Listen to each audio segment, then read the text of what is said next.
There's a lady who was like, oh my God, you're never going to make it on TV or to TV because, I mean, you don't have the looks. You're not even hot. So I was like, wow, that's actually my name. I'm going to call myself the hottest man in Eastern Central Africa. Let's see what you are going to do about it. I got into the business when I was 25 years old. I was a slave to monthly salary. And then now the rain started falling. It got to a point where I was not paid for at least a year. You're deep in depression. You can't sing.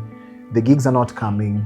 We are at the center heart of COVID, and a lot is happening. So I got to a point where I was like, God, if you don't take me out this year, then next year I must thrive. And I got to realize, okay, things are about to change. My belief system, the faith and everything had to come to a point where it's interacting with money. And I realized that now it's meeting money.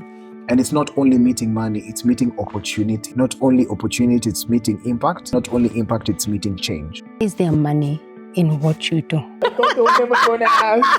Are you ready? I'm ready. All right, let's do this. Welcome to Beyond the Brand, Moments That Made Us with me, Hannah G.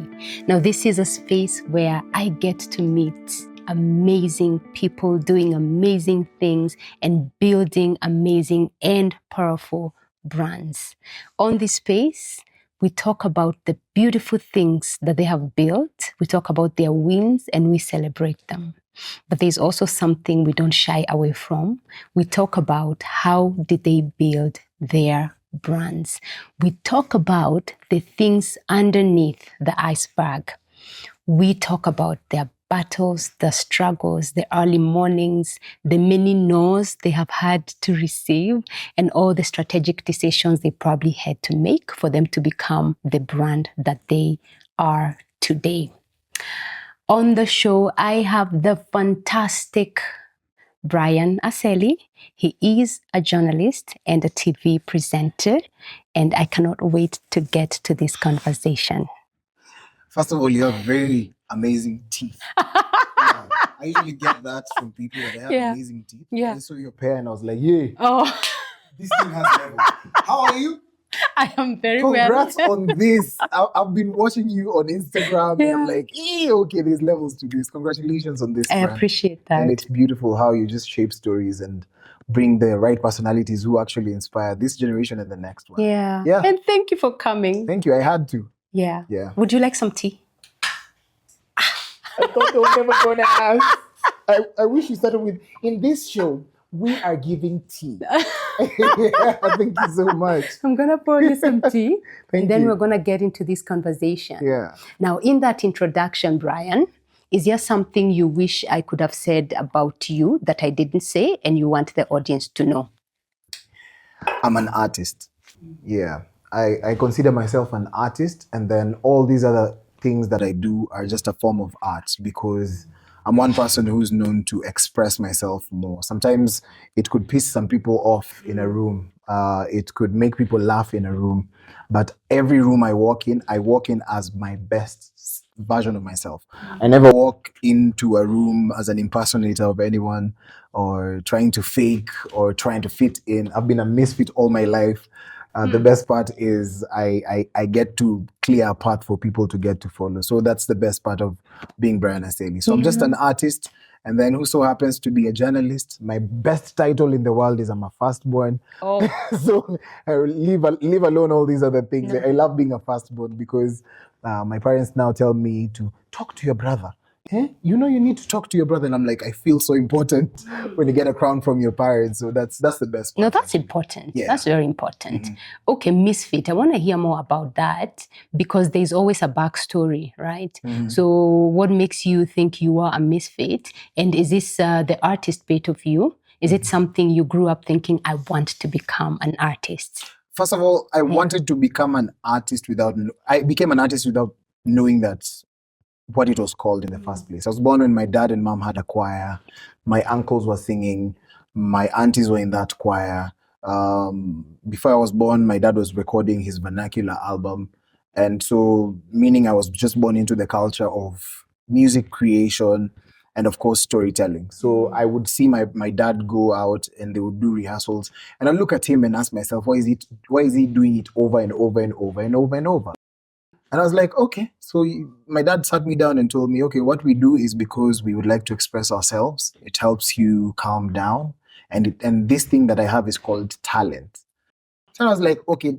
I asked my dad, do I have talent? And he was like, yes, you have talent. You just have to discover it.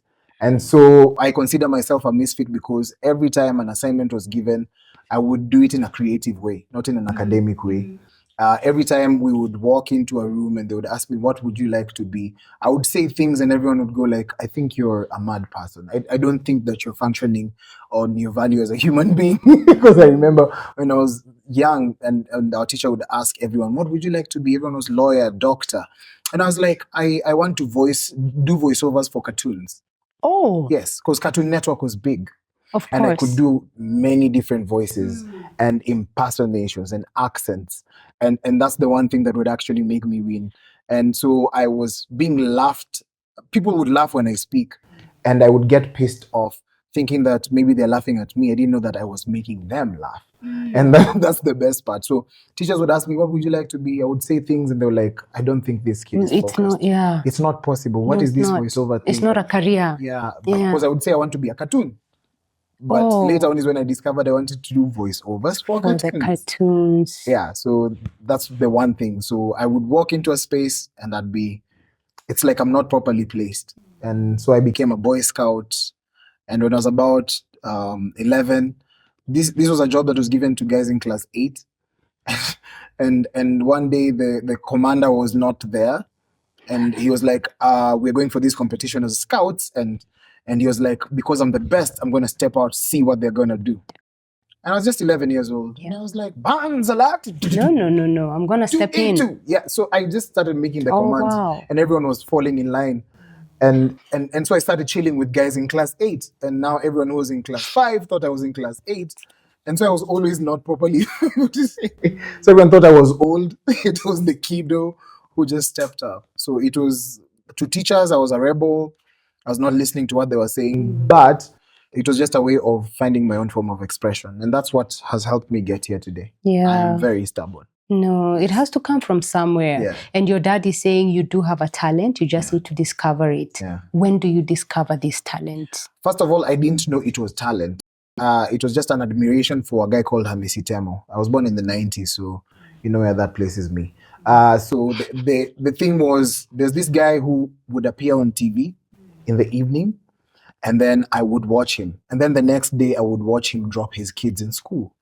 Oh. In a very nice What project. was he doing on TV? He was a newscaster. Okay. Yeah, so this guy would come, majina yangu ni Hamisi Tembo. He's like the voice of God at 7 p.m. And I was like, oh my God, I really want to be like this guy. And then he was dapper. He would wear very nice suits, had a very nice afro. And he would come and he would drop his kids. And every time I would just look at his kids, I was like, wow, your dad is seen by everyone. I know. My dad is not known by anyone. Yeah. Dad, you need to work hard and be like other dads, because what are those? So that experience in particular just made me want to know, so who's that person on TV and how do I get there? So my dad started giving me these Times magazines and would tell me, political news is exactly what you need to focus on. And so I remember there's a time he told me to read a passage. I grew up dyslexic, so when you grow up dyslexic, you think that you're dumb. Why? Because there's this thing in class where you'd be given phrases and paragraphs to read. So you read a paragraph, and then Michael went to the house, and then you're supposed to read as the next person who's been assigned the next paragraph. And I would stutter one too many times. And so I thought that I didn't know I have a reading disorder. I just thought that I am dumb because I can't read. And I'm in a school where Lavington Primary was all about the best English. If you could speak the best English, then it means that you're very intelligent. Of course. But I just got to realize that intelligence is in all languages. Has nothing to do with who you are as a person. So long story short, my dad gave me these Times magazines and he would ask me, can you read this phrase? So I was not able to read well, but I could only read well if I impersonated the guy I saw on TV. So I had like an inner voice. Yeah. And so I would use his voice. I was like, wow, why are you reading it as though you're reading news? And I'd be like, I don't know. I was just channeling my inner newscaster. funny how I got into the business. Yeah. That's a beautiful story, and Yeah. thank you for sharing. Yeah. And then you work your way up, and now most bankable host in Africa. Yeah. Well, what is that? Who gave you that title? That's a self-title. It's for my own reasons. Sometimes you suffer self-esteem in the business. But these are these are names that I actually got after calling myself the hottest man in East and Central Africa. Corny. Now, why I call myself the hottest man in East and Central Africa is because I went to a school where how you look matters. Okay. And so someone made a comment in a room. I just joined campus, and there's a lady who was like, "Oh my God, you're never going to make it on TV or to TV because, I mean, you don't have the looks. You're not even hot." And on that day, I declared myself the hottest man in East and Central Africa. Amen. Yes, because what are you talking about? Yeah. Yeah. I know myself. There's that. Like, what is that? And you know, when you're young, it's combative. People want to label you and put you in a place. And I tell you, I'm stubborn. So I was like, wow, that's actually my name. I'm going to call myself the hottest man in East and Central Africa. Let's see what you are going to do about it. What did they do about it? I don't know. I didn't follow up. I'm a scatterbrain. I don't know, because I continue calling myself the hottest man in East and Central Africa. But because I'm big on building skill, I became a good public speaker, and so I could choose my words right. As an MC, I could also read the room because I started MCing with my dad also. We'd go to fundraisers, and he'd be the one to raise the big monies. And I was like, wow, this guy talks to people and they give him money. And they give money. Must be something about that. I want to talk to people and they give me money. Yeah. Yeah, for him, it didn't happen the same way it's happening for me, because I share with him my invoices, like, all this for speaking for 2 hours. He's like, in my days. In my days, hii ni 500. Yeah, so... yeah, I could say a lot of things, but the value and the passion of things is I never allow people to label me and put me in boxes. So there's some people who know me as a singer, some people who know me as an orator, as a speaker. Some know me as a script writer. Some know me as a TV guy. Some people who know me from TV don't know me on radio. Some different things to different people. Yeah. So where did the bankable itself come from? Where did you give yourself that title? So it came after a long space of not getting paid. Okay. So I got into the business when I was 25 years old. I get into the business. I start making money. My dad tells me, you can't move out of this house.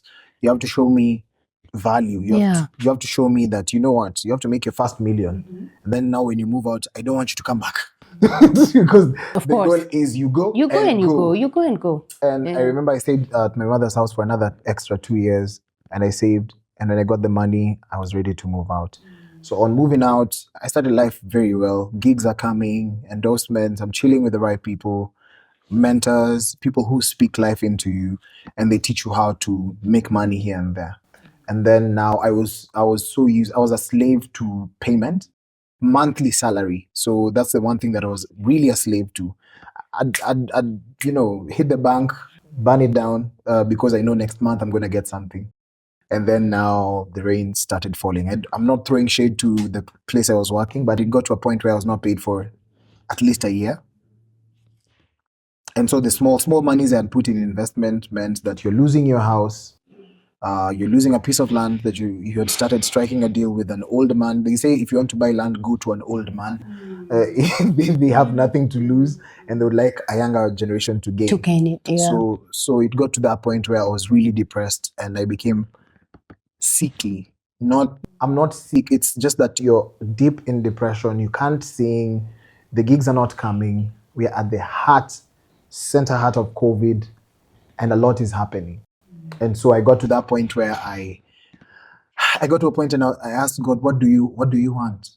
Yeah, because I am prayerful. That's a side that I also only reveal to the right people, because nowadays labels, I don't like labels and over explaining myself and my spirituality to people. But for those who know, they know that I'm deeply inclined in the word. So I got to a point where I was like, God, if you don't take me out this year, then next year I must thrive.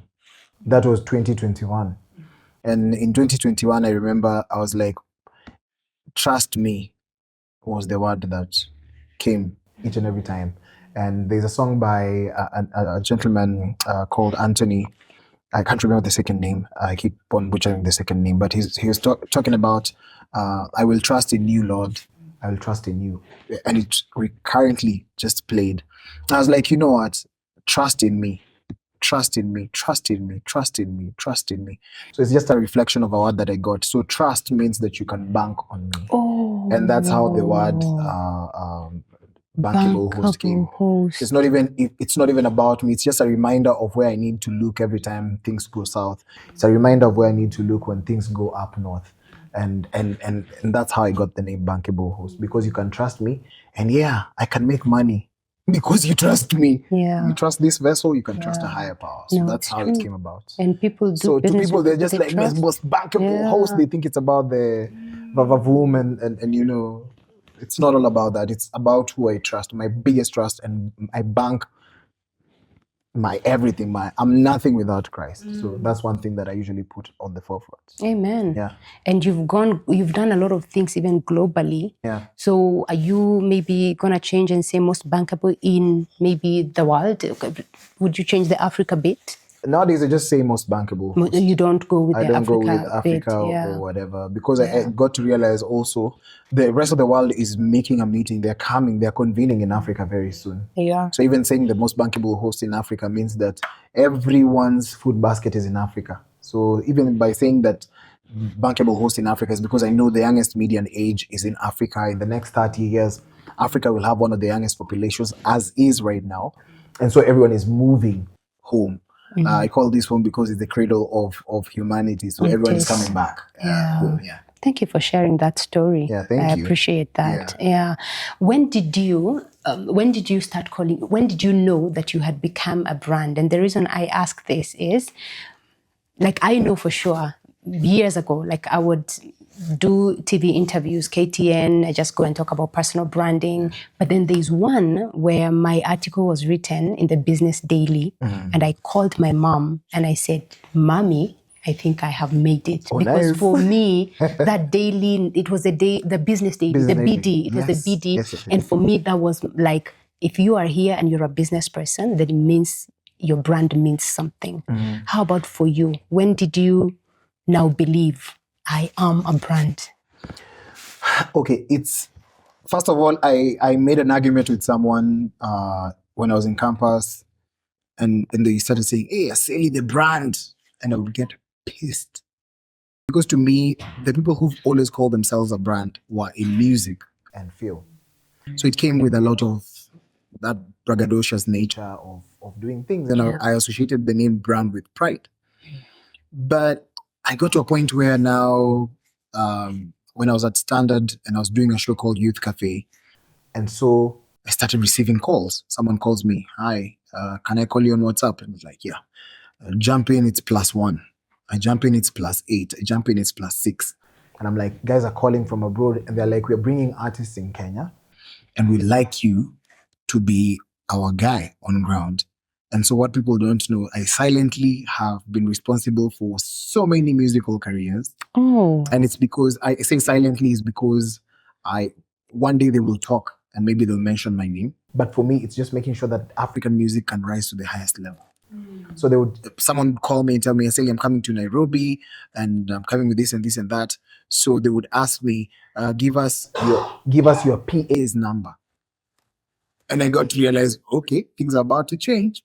And I would negotiate things for myself. But someone just sat me down. Anyiko, big shout out to you, Anyiko. She just told me, "Aseli, you're a big brand. People need to it gets to a point where people need to negotiate on your behalf. It gets to a point where now you're not supposed to walk into a room and start speaking on Aseli's behalf. You need to walk into a room and you'll be spoken for. But you have to redesign yourself." And Anyiko was also responsible for so many interviews I did globally. And it started attracting global stars. Lupita, I got a chance to talk to Lupita, got a chance to talk to Daniel Kaluuya, Kiki Palmer. So a bunch of names that to me was so surreal. Yeah. But they were like, "We like how you ask your questions, and so you better like make it official that you're a brand."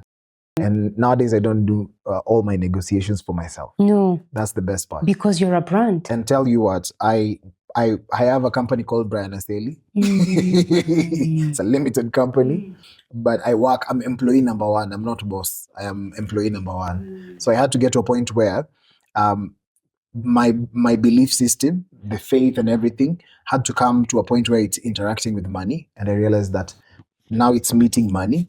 And it's not only meeting money, it's meeting opportunity. Yeah. Not only opportunity, it's meeting impact. Not only impact, it's meeting change. Then I knew I had to differentiate myself from that, as we can say right now, build Yeah. a brand or an image, and also maintain a personal life. Because my things that I do in my personal life are pretty much private. And sometimes, if you don't know who I am, you might mistake my on-air personality for who I am. But those are two different human beings. Yeah, and I want to know how different they are after this question, because you talked about impact, you talked about even income. And the thing I am known for is advocating for a 3I brand. I always say that powerful brands must be holistic. That means influence, impact, and income. I can see you have influence. When Anyuko said, hey, now you are a brand and somebody has to start negotiating for you, that is influence. When people watch you on social media, on radio, listen to you, and on TV, what are you influencing people to do? Because as an influencer, you're a leader. Leading people where? What is that influence?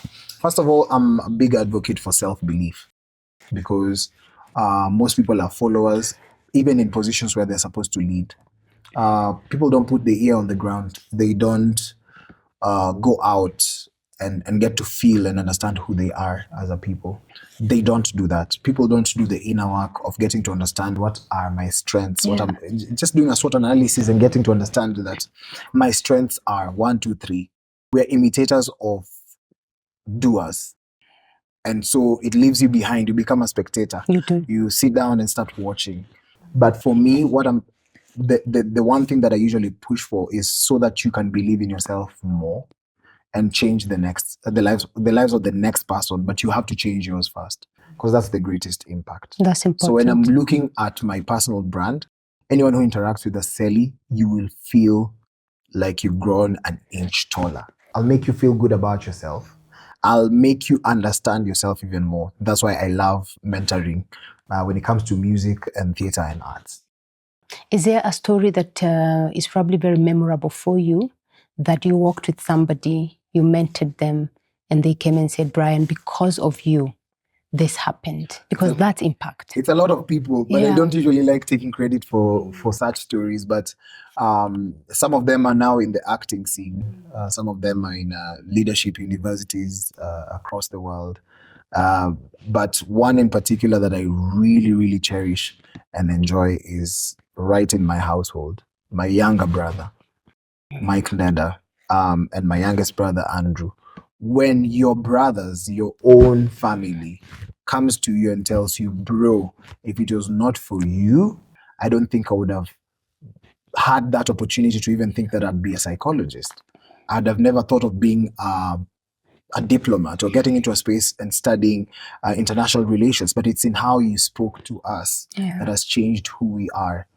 Outside, I was in Redforth. That's a group of about 120 kids that I trained music. You come, you don't know how to groom yourself. You don't believe in yourself. It goes like that. Spellcast Media, we also had a group of about 70.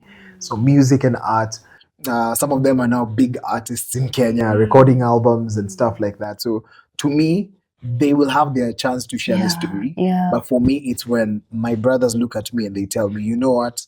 You really challenge us, and you really, really, really are putting us in a place where we cannot get too comfortable, because we know you have something off your sleeve always. We think you're there, and then you're like, we're not there yet. No. We think we are there, and then we think we're not there yet. So I keep on pulling something off my sleeve. That's a beautiful story. And please keep doing what you're doing. Thank you. You are touching a lot of lives. Thank you. I'm already learning something here. I'm thinking, wow, that's very deep. By the way, if a prophet is respected at home, then it becomes easier for them to walk confidently outside. But Jesus himself said, a prophet is not respected at home. I don't know if it's a good thing that I'm respected at home as well. It's a beautiful thing. It's a beautiful thing. Wow. Well, income. let's talk about the money, because when people watch this kind of interviews and then they see you are on social media, you are on TV, a dream of so many people, especially young people. And they're thinking, I want to do what Brian does because he seems to have it all together. He's making money. He's meeting Lupita. Yeah. Is there money in what you do? Yes. Yeah. There is a lot of money. How do people make money in what you do? In what I do, you have to first of all build an interest and become an expert in a field, in a niche. And also make sure that you know one too many things within that niche and expansively be an advocate of that niche. I've always been an advocate for youth and youth news, so it got me into the entertainment space. So I made music and film feel like the important thing it is, because we know the African culture. Huyu anakuanga DJ. They say DJ. I want you to get that last. That They don't just say DJ. no, it's not DJ. It's not cool like that. It's a DJ. Yeah, so they say it like that, and you get to a point where there was zero respect in arts. And so I got to a point where I was like, you know what? I need to make sure that I make something out of it. So I dug deeper, got to understand how do I make news from the young people to be important. How do you talk about Jay-Z and make it cool for my mom to listen to? And they're like, the young people are doing something serious. And that's how, and big props to Joe Ageo. Joe Ageo gave me a chance to be on Youth Cafe, and we changed the whole show. It was a issue-based show, but later on he just told me, Brian, it's a Friday evening. People don't want to listen to statistics on HIV and AIDS. No. If so, they want to listen to it, but in a different way. And you talk about survivor stories instead of us telling us 50 million people die every single day. Depressing. So instead of just pushing the narrative of fear, how about you push the narrative of courage? And that's exactly what changed the game for me. So long story short, you being an expert in a field will attract opportunities. And when someone wants your time, Yeah. you can negotiate the money. To me, money is usually the last thing. It's not the first thing. I don't say, I'm getting into this business to make 1 million shillings. No, I'm getting into this business so that I get to understand it. The inner workings of the business, I understand the backbone now. I know the DNA of entertainment and arts. What do? I start spotting avenues and opportunities. And I know the right people to call. I'm like, okay, I have a play. How much is a play? I can make a phone call and get to find out, okay, so this and that amount of money. Yeah. Okay, so I need to raise this money. When do I want to do the play? This and that date. I look at my pockets.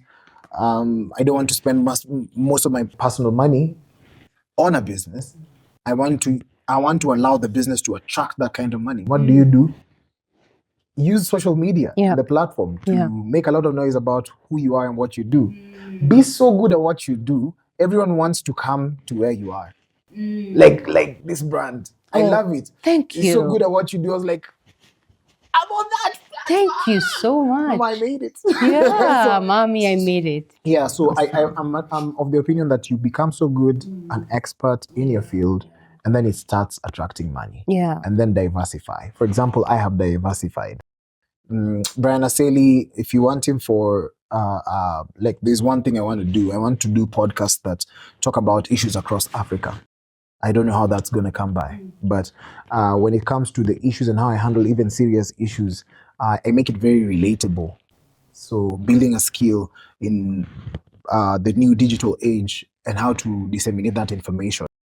That is one. Number two, I'm an MC. So, but I'm not just an MC for anything. I only MC weddings for my friends, not just everyone. And now on the serious side, on tech. So I want to get into tech and MC for tech. Yeah. And the youth, So getting into that space where you know specifically what you're going for. Theater, music, script writing. That's I put it under one thing. And then recording and communication. Yeah. So those are like 7 streams of income that some are still wallowing, but TV and radio presenting, I have it. Theater, I have it. Yeah. And so communication and all these other things are the other forms of how I'm diversifying and trying to make sure that there are elements surviving by themselves. Yeah. And you have really grown. Yeah. And when I mean, you are privileged in terms of now you can choose. You know, once you've built a brand like yours, you can say, oh, this one I will not charge because it's for my friends I'm emceeing. But people in your industry, a lot of people, they're in that industry and you call it the gig economy. And that means sometimes the work will come, sometimes it won't come. Yeah. So for that person who is probably in between gigs, how do you say that they create a source of sustainable income so that between this gig and that, they still can survive?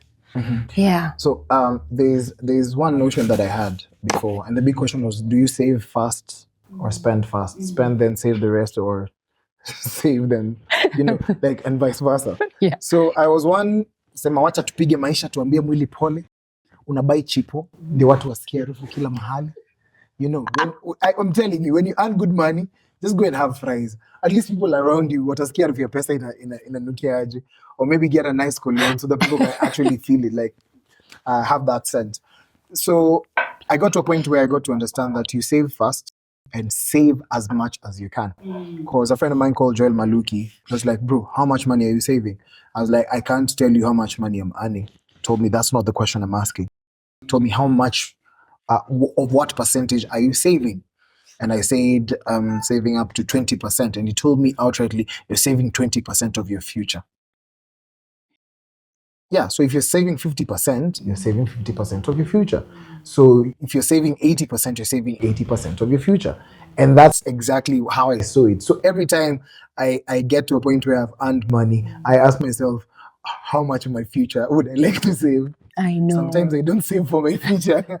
And I get to, because it's a learning process. It's not, I'm perfect. I'm not standing here on the high stool and telling you, oh, ye poor peasants. No, I'm standing at a point where I'm also educating myself as I go, because it's easier said than done. Sometimes you have the heart to save 50%, but the life and the economy and where we are at right now dictates that even your 100% is not enough. So for the people in the gig economy, one, make sure that you're really good at what you do, in that they come for you, and for every gig that you get saved, no matter how small it is, gig economy is rainy day today, tomorrow very sunny, and that's how it is. And I saw that during COVID, and I think that's where everything just went down. I didn't know that. So my emceeing money was not considered money, it was money for fun.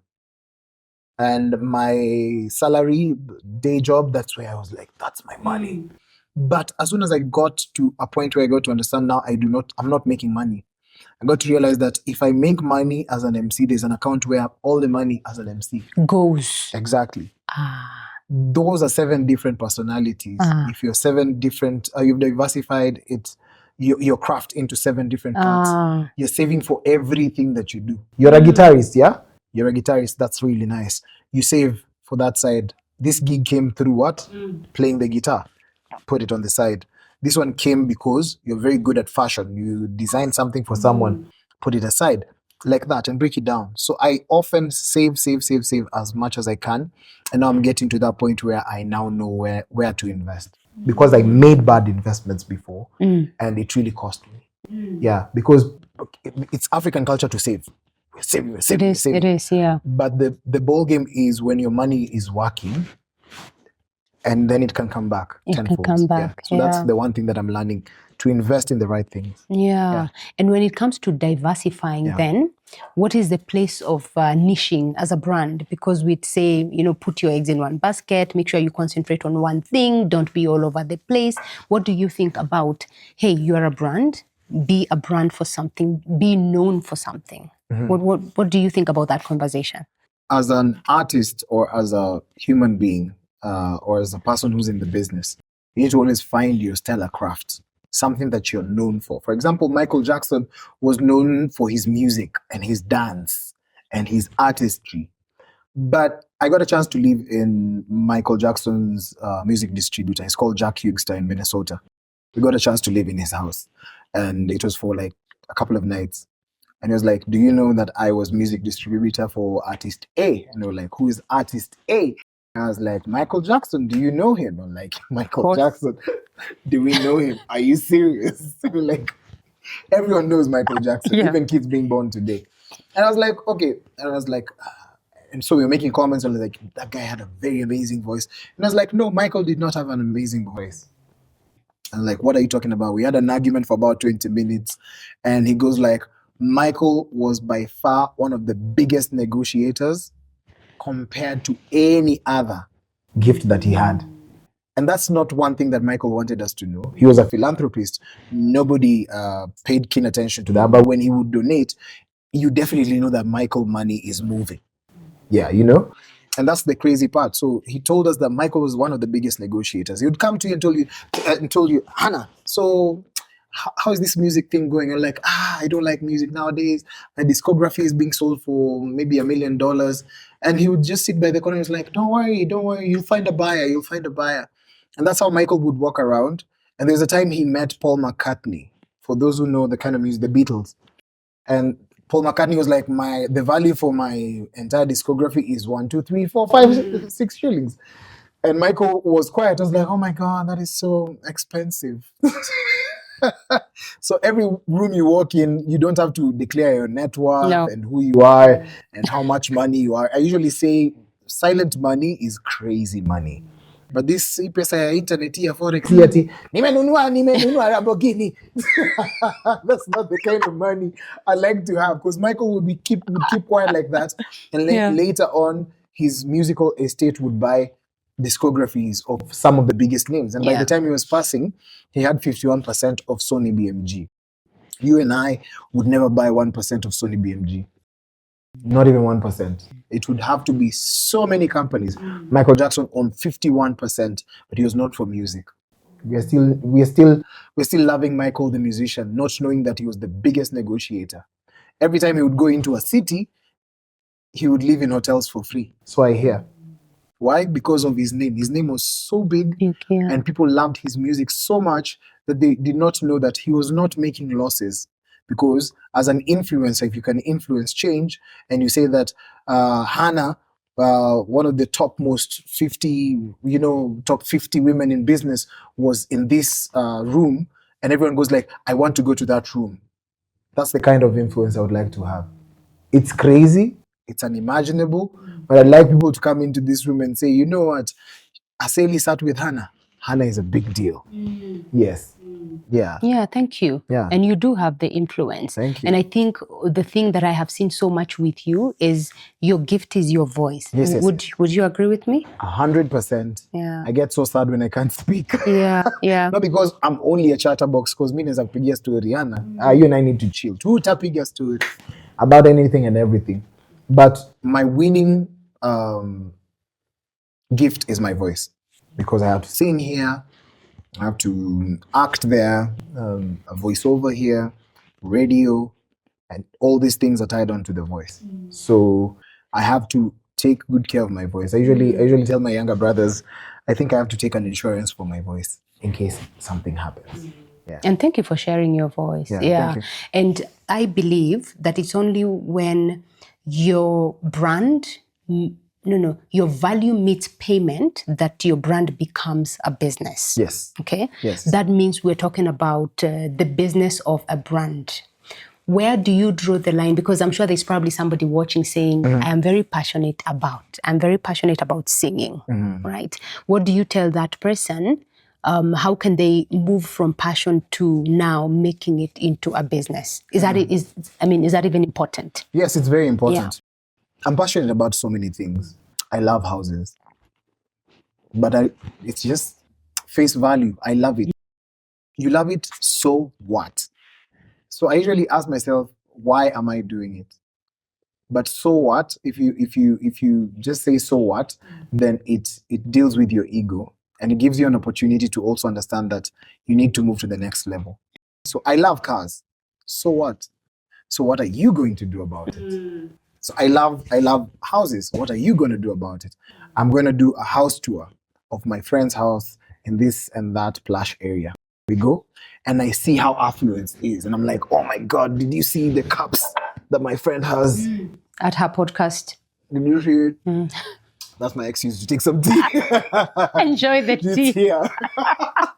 Did you see it? Yeah. So I usually tell people that if you want to convert your passion into a business, first of all, explore. Walk around, go for that tour, go for that. If it's music, go and sit with musicians, go to as many concerts as possible, because you'll start out as a consumer first. And then you'll get to understand, oh, wow, this is a refined brand that I'm following. And then start negotiating with the people around you. For example, when I started doing radio, my dad was my biggest fan.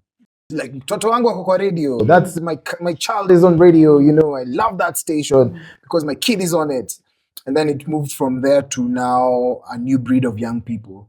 And I can tell you, my dad listens to me when he can, because I'm now not addressing him. Yeah. Because the business now requires me to address a whole different demographic.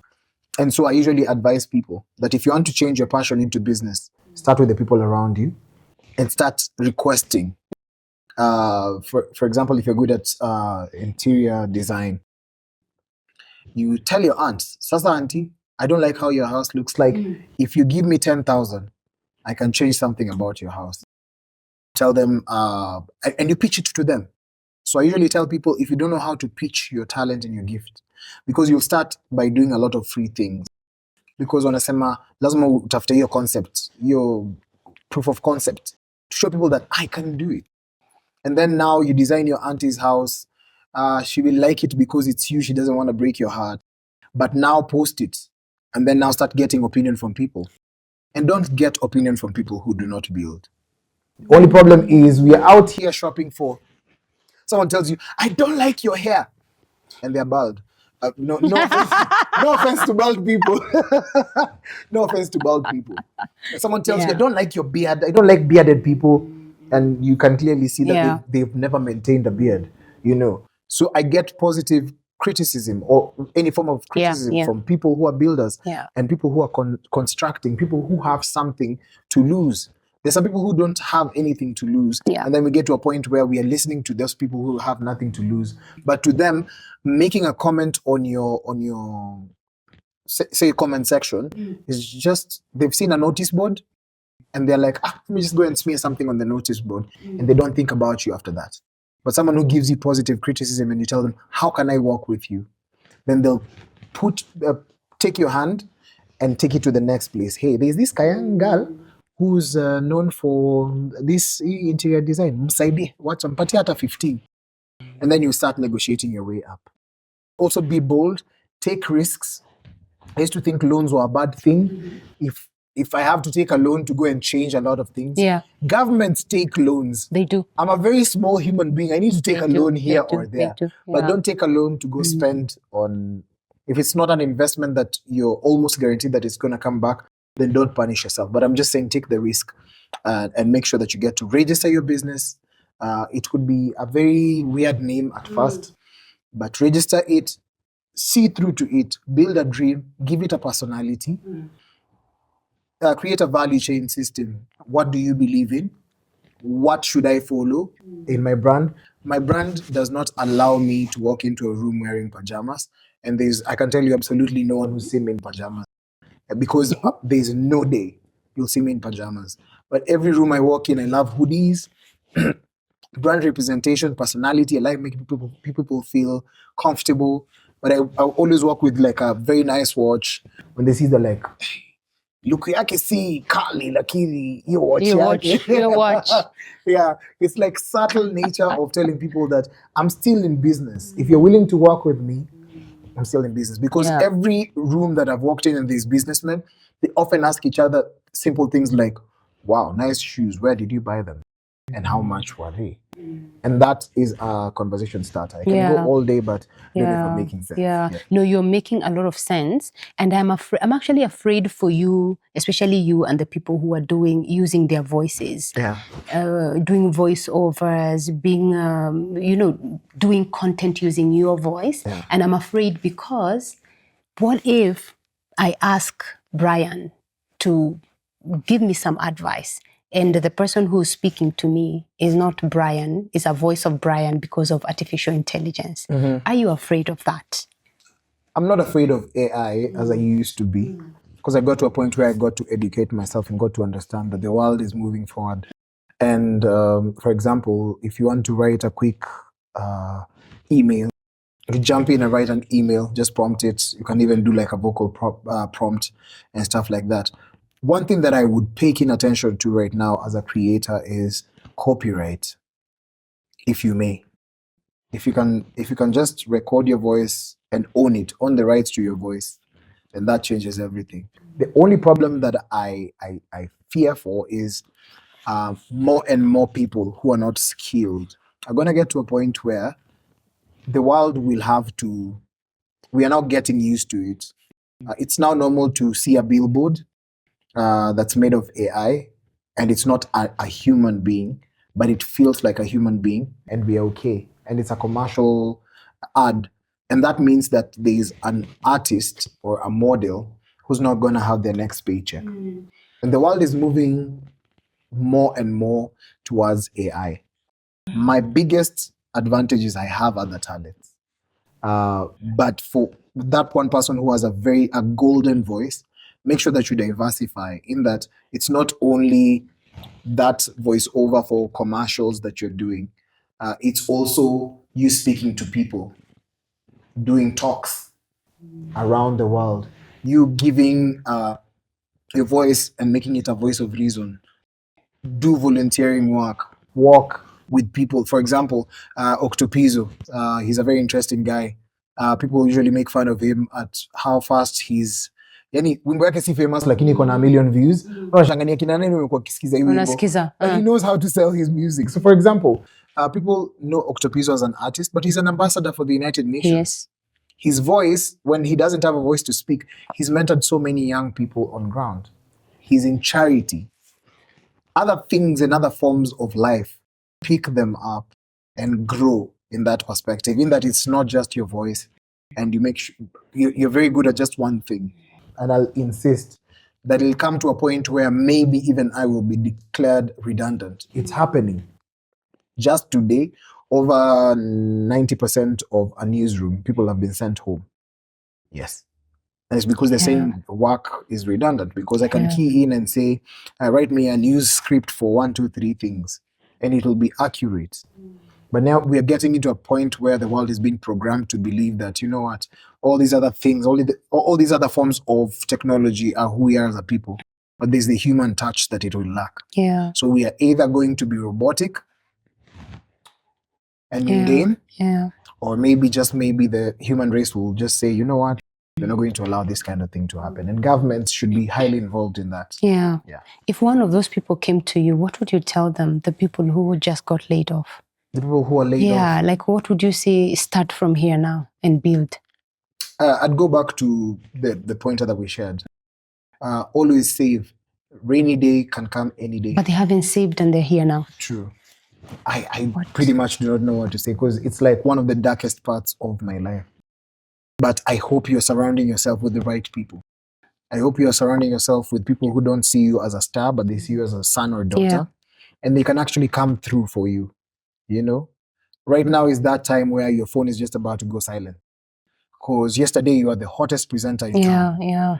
Yesterday you were the best producer in town. And now I can't call you because what I estimated or equated you to value, or your value, is basically you can give me that TV interview.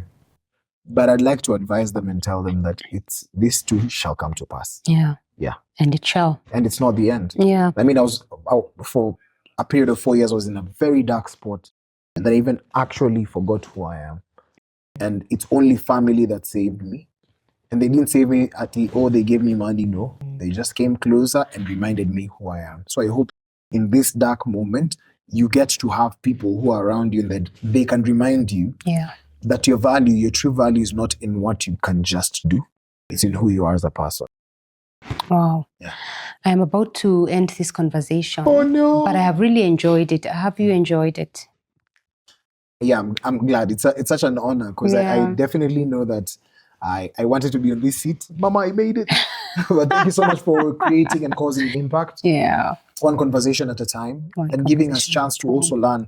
Sometimes you're in the market, you think you know, and then you listen to some people speak, some of the business coaches who come and sit here, And you get to understand that, you know what, strategy can change every single day up until you find something that really works for you. That's true. Yeah. That's true. As we bring it to a close, Brian, are you getting mentored, and what's the place of mentorship when it comes to what you do? Am I getting mentored? Yes, I am getting mentored. And my mentor is very tough. And they tell you as is, because for me, I do not know any other way. I know truth and honesty. If you come to me truthfully, even if you sound, even if your choice of words is bad, but you come to me truthfully and tell me, Brian, listen, this thing is going south. You need to do this thing now. You need to invest here now, because this is where the world is moving. My mentor is someone who had allowed me to be myself for a very long time. But right now we're having those tough conversations every single day. And there's a person who reminds me to look into the mirror and know that if there is a fault in the star that I am, then I need to understand one thing, that I'm not the only star. It's a whole constellation. You can always ask for help. It also tells me that mentorship is an opportunity for you not to learn from your mistakes. They say the best way to learn is through your experience. But then sometimes you don't have to go through that bad experience, especially if it's been overly done. I heard the Wayan's brother was talking about how the youngest Wayan brother, Marlon, likes trying out things. And the older brother was like, no, we failed 20 years ago in the same thing. Why would you want to fail in your own terms? And they were having an argument on a podcast. And I was just looking at them and I was like, you guys are in your late 40s and 50s, but you're still arguing about things that you're arguing when you're kids. And it tells you one thing: some people want to learn from their own mistakes, but mentorship gives you, it's like a proof of concept that, you know what, I failed in this thing, not to mean that you're going to fail, but if you come and approach it with the same method that I approached it with, you're definitely going to fail. That's true. Yeah. Thank you for sharing. Yeah. And lastly, so there are no TV shows, you don't have any events that you're getting invited to, and your microphone is off. What do you want the world to remember you for? Kindness. I'm a deep empath. I'm kind, and I love people. I love laughter. I love music. By the way, I think my top selling thing to do is laughing and making people laugh. Yep. Heartily. Like, you get it from your gut. If you come to our home, you might think that people are crazy. We have the worst laughters because everyone laughs loudly. My mom goes like, ha ha ha ha. My dad goes like, ha ha ha. Not to mean that they sound like that.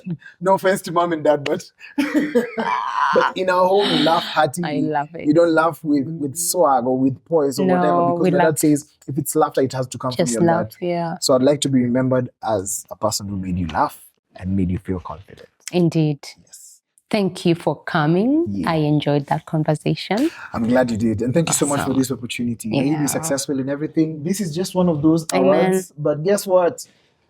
Africa, we are coming for you. Amen. Oh, the world. We say the world. The world, we're coming for you. 100%. Amen. Congrats on this as well. I appreciate that. Thank you. This was Beyond the Rant, Moments That Made Us with Hannah G. Thank you for watching. Until next time, it's bye for now.